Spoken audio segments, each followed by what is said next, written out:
shit's in the safe. Got me a spot out the way. Nigga just tryna be safe. Let's get to sports talk.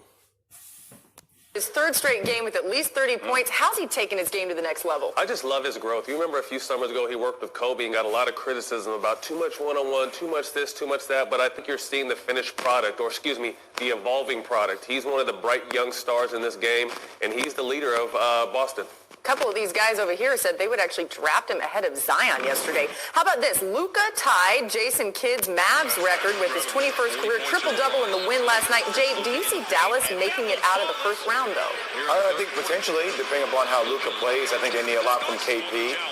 I said this today, if we were having a draft for players under 21, I would take Luka Doncic with the first pick in the draft.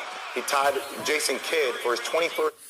Like, you can see how Jason Tatum took that big leap and became an all-star, and everyone put him around, that's his team. He's going to be the guy for them. Even though he got a lot of good players around him, but his teammates going to know it's his team.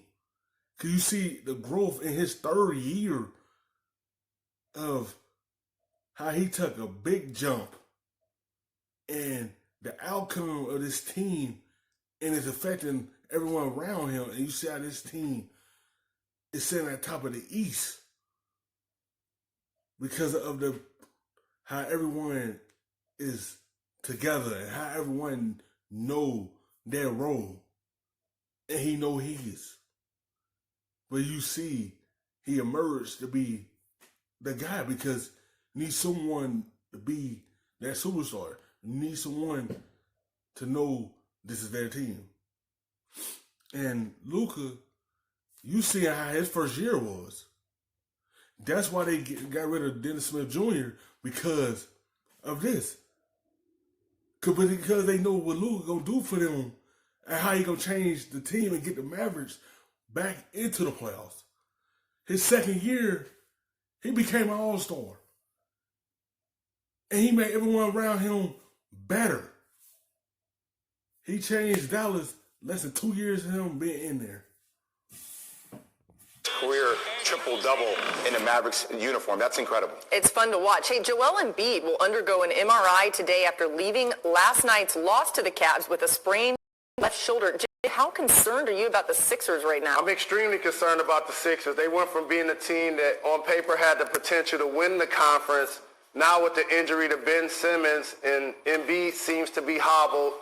Also, Al Horford and Tobias Harris aren't playing big-time basketball. They could be a team that actually gets bounced in the first round if they don't get it together. What do They you still guys got two think? max guys, though, Al Horford. I mean, they still got two guys that are getting paid max money and Tobias Harris. I see what you're But doing. they haven't played Max style of basketball this year. And That's I don't exactly my think point. Horford was a good fit. I love Elton Brandon, what he did over there, but that experiment didn't work. But now with these guys out, these two new guys have to step up and really show what they can do.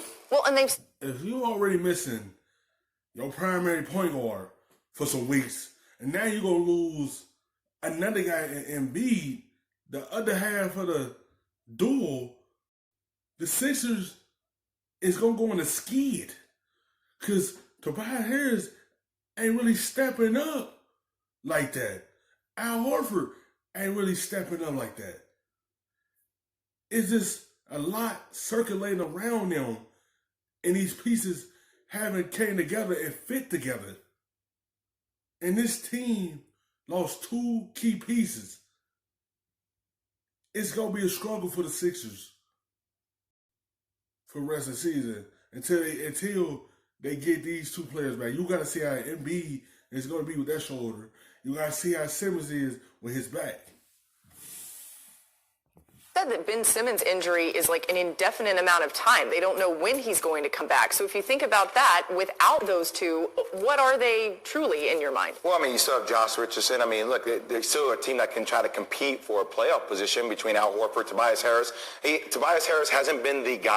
I think he needs to step up and become the guy.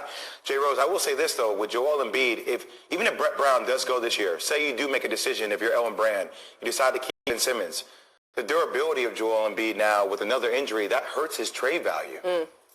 Absolutely. And that's why I think they're in a quandary with their team because we know the weaknesses that they both have. Ben doesn't attempt shots outside of the paint, and Joel can't stay healthy. So it's almost like if you could combine both of those guys, you'll have a super. Yes, that's really hurt his trade value if they want to trade Embiid because he injury prone. Even the Sixers had to sit on the edge of their seats because you got to hold your breath every time somebody foul him or he dunking and coming down because you don't know which body part is going to get hurt. It's his durability to stay on the floor. Now, if they wanted to place where a team is going to be skeptical because of his injury history. That's kind of a guy. What doesn't this just make you still think if they had just kept Jimmy Butler, he'd be in so much of a better. I hate to do revisionist history all the time. Absolutely. You know what I mean? I think he was a missing piece, and Embiid said it at the very beginning. You know what I mean? When your best player says, we miss this guy, and I think his energy and his leadership and his ability to not be afraid to step up. Tobias Harris has always been a very solid player. He's got max money given to him, but he's not a max type number one. And that's not a knock on him. He's still very talented, but now he's going to have to step up and be that guy. Thank you for watching ESPN on YouTube. For more sports and analysis, download. But it look better to rub, nigga, I gotta be safe.